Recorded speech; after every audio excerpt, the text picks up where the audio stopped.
नमस्कार भारत। नमस्कार हिंदुस्तान। दोस्तों, आपका बहुत बहुत स्वागत है हमारे इस YouTube चैनल में लॉ बेसिक्स के अंदर। आपने आज से पहले कई वीडियोस लॉ से रिलेटेड इस चैनल पे देखे, सब्सक्राइब किया, उसके लिए आपका बहुत बहुत धन्यवाद। बहुत पसंद किया, उसके लिए भी बहुत बहुत धन्यवाद। इसमें बेसिकली हम आपको लॉ के बेसिक्स के बारे में, जो आम आदमी जानना चाहता है उसके बारे में थोड़ी सी जानकारी मुहैया कराने की कोशिश कर रहे हैं। इसी क्रम में आज जो आपके सामने टॉपिक लेके आए हैं उसके बारे में थोड़ा सा उम्मीद आपको बताएंगे। बिल्कुल। देखिए साथियों, हर काम को करने का एक समय होता है, एक वक्त होता है, और उस वक्त में अगर वो काम ना किया जाए तो वो ज़ीरो हो जाता है। हम ऐसा मानते हैं। हम जब भी किसी का कोई इंतज़ार भी करते हैं तो हम अक्सर ये कह देते हैं ये बहुत देर हो गई, लिमिट हो गई है। तो हर चीज़ की लिमिट होती है, यानी कि लिमिट होनी चाहिए हर जगह। अगर नहीं होती है तो ऐसा लगता है जैसे फिर चीज़ें खराब हो रही हैं या फिर उसका न होना बराबर ही है। तो ऐसी एक चीज़ है हमारे कानून में। इस कानून का नाम है परिसीमा कानून, परिसीमा अधिनियम। इसके ऊपर आज हम चर्चा करेंगे कि समय जो है वो क्या कानून में कोई जगह रखता है, कोई महत्वपूर्ण स्थान रखता है कि नहीं रखता है। क्यों अभिषेक? बिल्कुल उमेद। जो उमेद ने अभी आपको बुक बताई, परिसीमा अधिनियम, उसको इंग्लिश में अपन कहते हैं लिमिटेशन एक्ट। ये देख सकते हैं, बिल्कुल ये रही। दोस्तों, समय की कीमत हर कोई समझता है। आम जिंदगी में, आम लाइफ के अंदर अपन समझते हैं कि समय कितना कीमती है। समय अगर वेस्ट करते हैं तो उसका अपने को क्या खामियाजा भुगतना पड़ता है, ये भी अपन सब समझते हैं। तो ये जो एक्ट बना हुआ है, ये जो लॉ बना हुआ है, ये भी इसी बात पे बना हुआ है कि किसी भी कोर्ट में कार्रवाई करने के लिए, लीगल एक्शन के लिए भी एक लिमिटेशन, एक परिसीमा डिसाइडेड है। अगर आप उस परिसीमा में, उस लिमिटेशन के अंदर अगर कोई लीगल एक्शन नहीं लेते हैं तो फिर आप ऐसा कोई लीगल एक्शन बाद में ले ही नहीं सकते। यानी कि आपके पास अधिकार है, आप अधिकार रखिए, उस अधिकार को काम में नहीं ले सकेंगे। बिल्कुल, अधिकार आपका है, वो बना है, पर उसको आप यूटिलाइज नहीं कर सकते, उसका आप बेनिफिट नहीं ले सकते। तो फिर ऐसे अधिकार का क्या मतलब?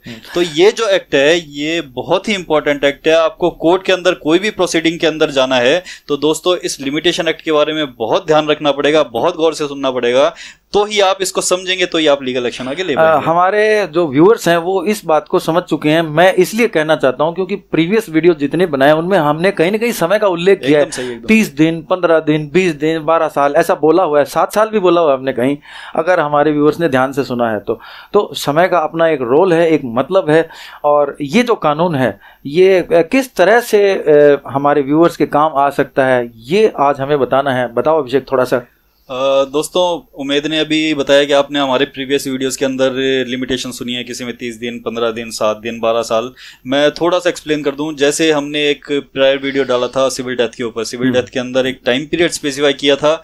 हमने बताया था बार बार कि 7 ईयर्स की जो टाइम पीरियड है वो उसमें इंपॉर्टेंट है, जिसके बाद में किसी व्यक्ति की सिविल डेथ डिक्लेयर करवा सकते हैं। ऐसे ही हमारा एक वीडियो आया था जिसमें एडवर्स पोजेशन की हमने बात की थी, उसके अंदर भी एक अपन ने टाइम बताया था, वो था 12 साल का। 12 साल का टाइम उसके अंदर एक महत्वपूर्ण बिंदु था, जिसके बाद में कोई एडवर्स पोजेशन के आधार पे मालिकाना अधिकार की घोषणा करवा सकता है। उमेद ने 15 डेज का टाइम बताया। 15 डेज का टाइम दोस्तों अगर आपने सुना हो तो चेक डिसऑनर के बारे में, नेगोशिएबल इंस्ट्रूमेंट एक्ट के बारे में हमारा एक प्रायर वीडियो है, जिसके अंदर ये बताया था कि अगर आपका चेक डिसऑनर हो गया और आपको कोर्ट में जाना है तो आपको 15 डेज का प्रायर नोटिस देना पड़ेगा। तो ये भी एक लिमिटेशन इंपॉर्टेंट है। उसके अलावा एक उम्मीद ने बताया 30 डेज का टाइम पीरियड, वो भी आप देखेंगे। रेंट के ऊपर एक वीडियो हमने डाल रखा है, उसके अंदर दे रखा है कि अगर डिफॉल्ट के आधार पे, किराया अदायगी में चूककर्ता के आधार पे दोस्तों अगर आप किसी टेनेंट के खिलाफ कोई एक्शन लेना चाहते हैं, अपना प्रेमाइसेस खाली करवाना चाहते हैं, तो आपको 30 डेज का प्रायर नोटिस उसको देना पड़ेगा। तो ये सारे के सारे जो हैं लॉ जो है ये एक साथ क्लब होकर के अपन समझे तो लिमिटेशन एक बहुत बड़ी महत्वपूर्ण भूमिका निभाता है कोर्ट के अंदर। और आगे जो वीडियो होंगे उनमें भी कहीं ना कहीं इस वक्त की, इस लिमिटेशन की बात की जाएगी, क्योंकि ऐसा नहीं हो सकता कि आपके पास भी अनलिमिटेड टाइम और हमारे पास भी अनलिमिटेड टाइम हो। ऐसा नहीं है। हर काम के लिए हमारे पास सीमित समय है, आपके लिए भी, आपके पास भी सीमित समय ही है। तो ये जो कानून है किन किन कार्रवाइयों पर लागू होता है? दोस्तों, ये जो लिमिटेशन एक्ट बना हुआ है जिसकी बात कर रहे हैं अपन, जिसके बारे में चर्चा कर रहे हैं, ये फर्स्ट ऑफ ऑल तो सेंट्रल एक्ट है। एक प्रायर वीडियो में मैंने बताया था सेंट्रल एक्ट वो होते हैं जो ऑल इंडिया, होल इंडिया के ऊपर लागू होते हैं, और एक स्टेट एक्ट्स होते हैं जो हर स्टेट अलग अलग बनाता है। पर ये एक ऐसा एक्ट है जो कि ऑल इंडिया पे लागू होने वाला एक्ट है, मतलब सेंट्रल एक्ट है। तो ये एक्ट सिविल प्रोसीजर पे और क्रिमिनल प्रोसीजर पे दोनों पे लागू होता है। सिविल अगर कोई आप कार्रवाई करते हैं दोस्तों तो भी लिमिटेशन एक्ट उसको गवर्न करेगा, और अगर आप क्रिमिनल भी कोई कार्रवाई करते हैं तो उसको भी लिमिटेशन एक्ट कवर करेगा। इट मींस लिमिटेशन एक्ट में सिविल और क्रिमिनल दोनों से रिलेटेड लिमिटेशन की बात कही गई है। और कुछ जो स्पेशल लॉज होते हैं उनमें अलग से एक समयावधि का उल्लेख किया हुआ होता है, तो वहां पर इस कानून में ना सही लेकिन उस कानून में लिमिटेशन तो दी हुई है ही। निश्चित रूप से ऐसा समय मिलेगा, जैसे 2 महीने 6 महीने। अभी जो प्रीवियस वीडियो हमने देखा था नोटिस का, उसमें भी हमने 80 दिन जो 60 दिवस का जो सरकार को नोटिस देना था उसके बारे में बात की थी। क्यों अभिषेक? बिल्कुल, तो समय महत्वपूर्ण है। अच्छा, सिविल मामलों में या किसी भी मामले में जैसे क्रिमिनल है उसमें कहीं कोई फैसला होता है, उसमें आगे भी कुछ फर्दर प्रोसीडिंग के लिए समय है, वो उसके बारे में भी कुछ बताया जाए। दोस्तों ये सारी बातें लिमिटेशन एक्ट से कवर होती है, गवर्न होती है। जैसे कोई भी कार्रवाई अपन ने की, चाहे वो सिविल कार्रवाई है चाहे वो क्रिमिनल कार्रवाई है, उसका एक स्टेज पे आके एक फैसला होगी, एक कोर्ट उसको डिसाइड करेगी, डिसीजन देगी। उस डिसीजन से कोई एक व्यक्ति अफेक्टेड होएगा और कोई एक व्यक्ति के फेवर में वो डिसीजन होगा। जो व्यक्ति उस डिसीजन से अफेक्टेड है या जिसके खिलाफ फैसला हुआ है, जाहिर है वो उसकी अपील भी करना चाहेगा।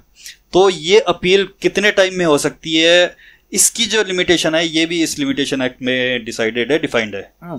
एक एग्जांपल लेते हैं, किसी आदमी ने कोई पैसा उधार दिया है और वो उधार दे के क्या करे, मतलब कितने दिनों का समय ले कि भाई वो रिकवरी कर सके। सामने वाला जैसे मना ही कर दिया कि मैं तो नहीं दूंगा, तो उसके पास मिनिमम क्या पीरियड है? एक एग्जांपल के तौर पर देख रहे हैं। उम्मीद ने जो बात की वो आम आदमी से जुड़ी एक बात है, क्योंकि दैनिक दिनचर्या के अंदर अपन रुपयों का लेन देन करते रहते हैं, उधार देते भी रहते हैं, लेते भी रहते हैं। तो इसके अंदर जो स्पेसिफाइड है लिमिटेशन, वो भी इस लिमिटेशन एक्ट के अंदर डिफाइंड है कि अगर आपको किसी व्यक्ति से उधार दी गई राशि वापस प्राप्त करनी है तो उसके लिए 3 साल की लिमिटेशन है। दोस्तों इंपॉर्टेंट बात है, 3 साल। ये उधार देने की तारीख से है, ये नहीं कि आपने उधार दे दिया और उसने कहा मैं चुका दूंगा, फिर कोई 5-7 साल बाद में अगर वो जाके कहता है मैं नहीं चुकाऊंगा, तो फिर आप उसके खिलाफ लीगल एक्शन नहीं ले पाएंगे। तो इंपॉर्टेंट बात यह है कि आप समझें कि सामने वाला आपको क्या बेवकूफ बनाने के लिए सिर्फ आपकी लिमिटेशन जो है वो निकालना चाह रहा है, इस पर्पज से समय ले रहा है, या एक्चुअल में वो समय देकर के आपको वापस भुगतान करना चाहता है। तो जिस दिन आपने रुपए उधार दिए उस तारीख से 3 साल के भीतर ही आप उसकी रिकवरी का दावा कर सकते हैं। अदरवाइज अगर आप दावा करेंगे तो कोर्ट ये तो तय कर देगी कि हाँ आपने उसको रुपए उधार दिए थे और आप उससे रुपए मांगते हैं, पर कोर्ट आपको दिलवा नहीं सकती है वापस, क्योंकि वो लिमिटेशन बार्ड है आपका। और इसके अलावा फैसला अगर आपके फेवर में हो गया है तो भी उसका एग्जीक्यूशन करवाने के लिए लिमिट है, मौजूद है, और उस लिमिटेशन का आपको उपयोग करना पड़ेगा। अगर उस लिमिटेशन से बाहर निकल जाते हैं तो हमें उसका फायदा नहीं मिलने वाला है। क्यों? उम्मीद ने जो बात बताई उसको थोड़ा सा क्लैरिफाई करूं, ये बहुत जल्दी से, अच्छा हो सकता है मैं ज्यादा जल्दी ले गया हूं, शायद आम आदमी नहीं समझ पाए। उम्मीद का कहने का मतलब ये है कि आप कोर्ट में गए, सामने वाला कोर्ट में आया, कोर्ट ने डिसीजन दिया। ये सिविल केस की बात है, सिविल सूट्स की बात है। सिविल सूट्स के अंदर जब भी फैसला दिया जाता है तो वो फैसला ऐसा हो सकता है कि उसको आपको एग्जीक्यूट करवाना पड़े, उसकी पालना करवानी पड़ेगी। साहब कोर्ट ने तो फैसला दे दिया, आज पेपर तो मेरे हाथ में है, पर इसकी पालना नहीं हो पाई। जैसे कोर्ट ने कहा कि मैं उम्मीद से 5 लाख रुपए मांगता हूं और उम्मीद मुझे 5 लाख रुपए लौटाए, ये तो कोर्ट ने फैसला कर दिया, पर उम्मीद ने मेरे को रुपए नहीं लौटाए, तो अब मैं क्या करूंगा? तो ऐसी स्थिति में मेरे को उसको एग्जीक्यूट करवाना पड़ेगा उस ऑर्डर को। पर वो कागज जो है उसकी अहमियत फैसला देने की तारीख से 12 साल ही है दोस्तों।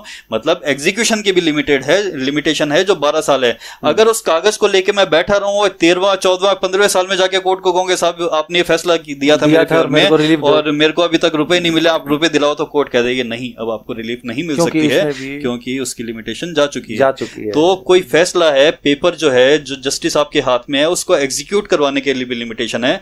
तो कोई भी कोर्ट के अंदर प्रोसीजर चल रहा है दोस्तों, आप समझे उसमें सबके अंदर लिमिटेशन डिफाइंड है, उस लिमिटेशन के अकॉर्डिंग ही आपको चलना पड़ेगा, अदरवाइज आपके लिए वो फेटल हो सकता है। अच्छा अभिषेक, जो पुराने वीडियोस देखे हैं उसके बारे में दोस्तों कुछ कहना चाहोगे? मैं दोस्तों यही कहना चाहूँगा, जो हमारे वीडियोस हैं पुराने या जो अभी ये आप वीडियो देख रहे हैं, इनसे रिलेटेड कोई भी आपकी क्वेरी हो तो हमें कमेंट बॉक्स में ज़रूर लिख करके भेजें, हम उनको पढ़ेंगे और उसका जवाब देने की कोशिश करेंगे, जिससे आपके लिए और ज़्यादा लाभदायक हो ये सब बातें। ये तो मैं कहता ही रहता हूँ कि साथियों जो व्यूअर्स हैं उनके कमेंट से ही हमें पता चलता है कि उनको क्या पसंद आ रहा है या क्या जानकारी चाहिए, क्या समझ में आ रहा है।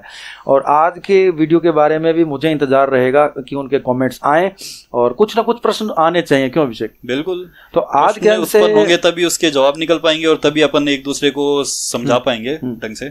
तो आज के अंक से इजाजत लें। बिल्कुल। तो मैं इजाजत लूंगा। उमेद सिंह चौहान, नमस्कार। नमस्कार।